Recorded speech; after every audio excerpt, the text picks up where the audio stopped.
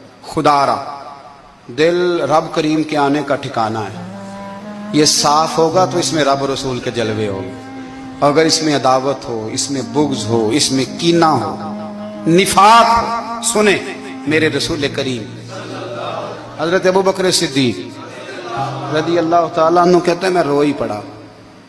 مکہ فتح ہوا نا تو اکرمہ بن ابو جہل نے پیغام بھیجا کہ میں نا کلمہ پڑھنے کے لیے آ رہا ہوں۔ وہ بات لمبی ہے، میں موضوع پہ رہنا چاہتا ہوں۔ کہتے ہیں جب وہ آنے لگا نا تو نبی پاک نے ہم سب کو بلایا، ہم حاضر خدمت ہوئے تو حضور فرمانے لگے کہ اس کے باپ نے نا بڑا ظلم کیا ہے ہمارے ساتھ، ابو جہل نے بڑا ستایا ہے، بڑی تکلیف دی ہے۔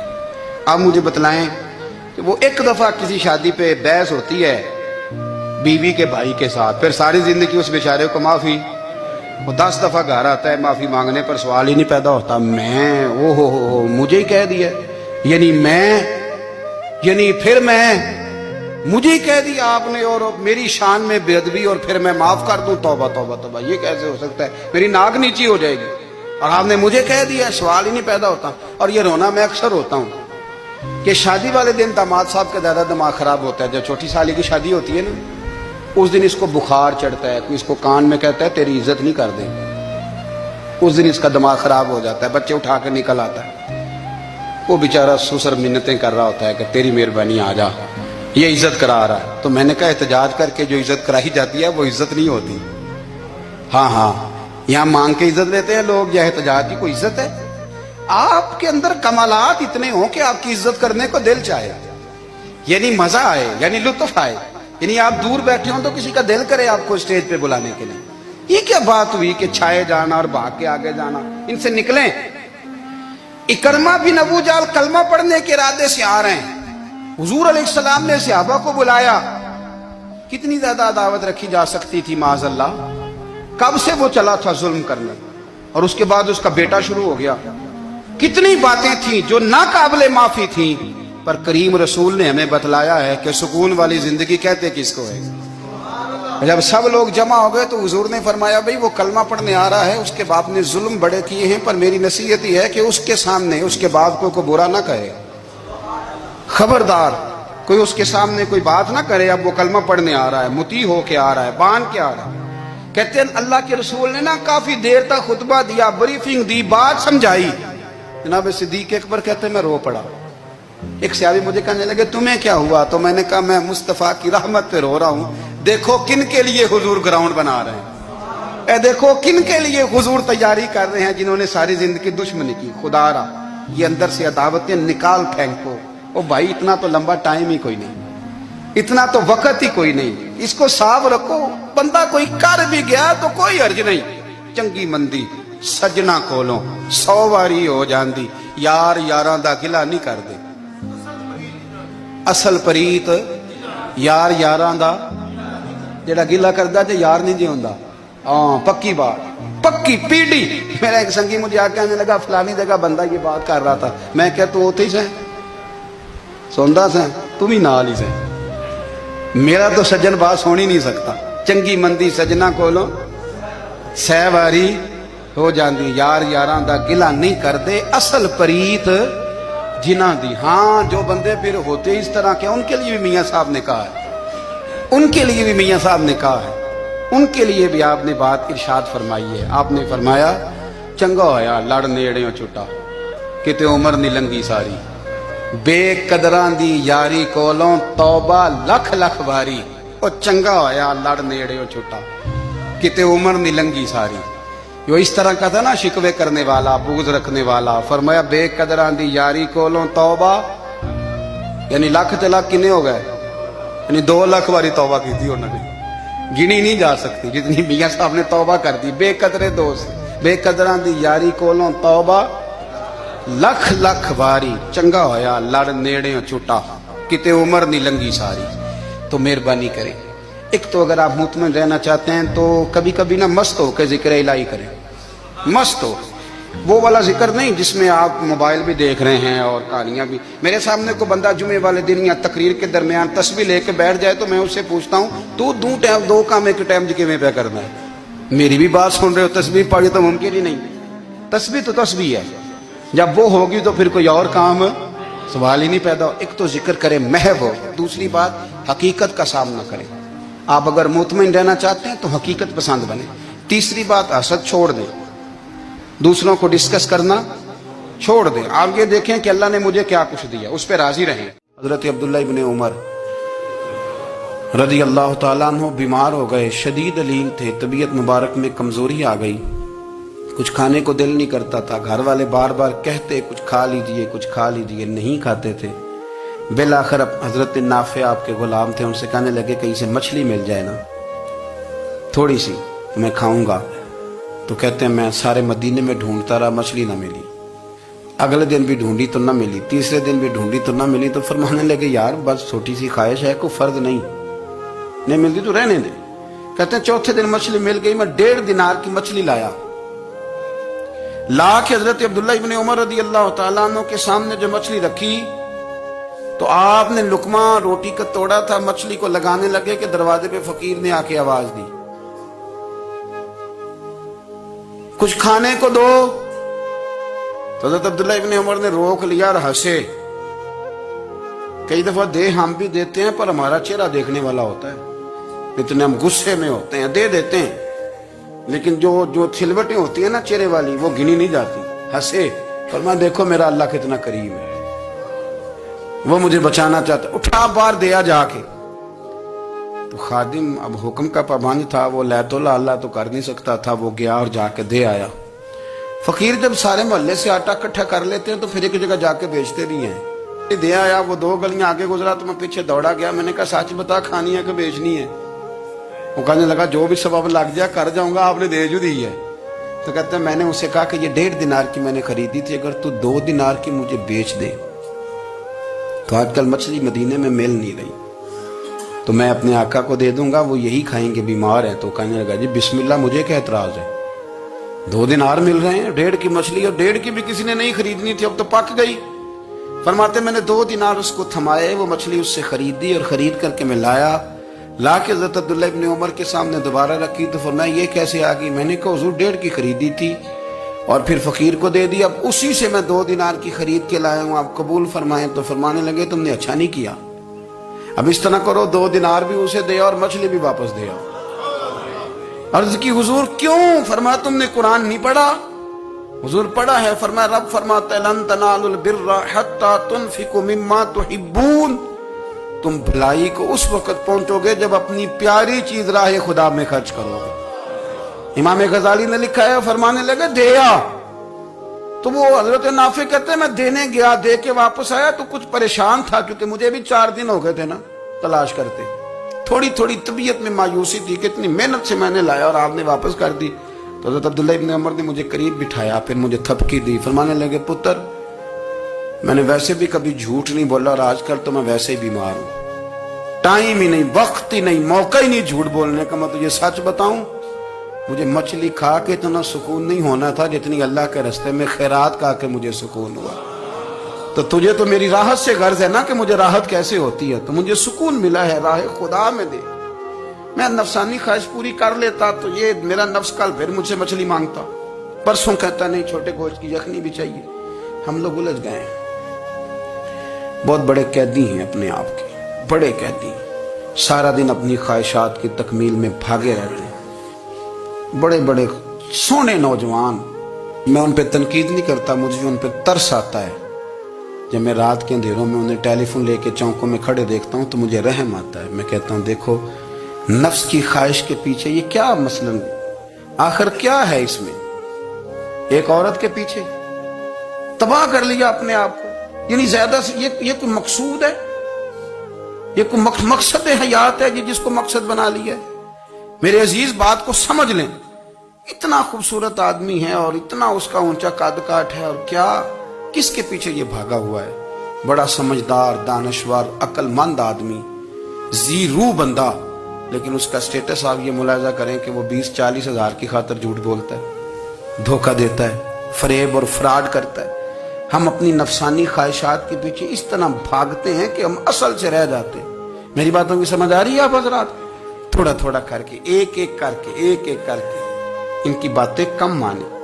وہ ضروری تو نہیں نا کہ سویرے ناشتہ بازار سے اپنی مرضی کا تگڑا کیا ہے, بازار سے لا کے پوڑیاں چنے بہترین کھائے, اور پوڑیاں چنے ابھی کھائے نہیں, شاپر میں ڈالے ہوئے ہیں, اور وہ لے کے ابھی آ رہا ہے, تو ساتھ ہی رستے سے گوشت بھی چھوٹا اچھا لگا تو 2 کلو وہ بھی لے آئے کہ پوڑیاں چنے کھاؤں گا اور دوپہر کے لیے گوشت پکاؤں گا.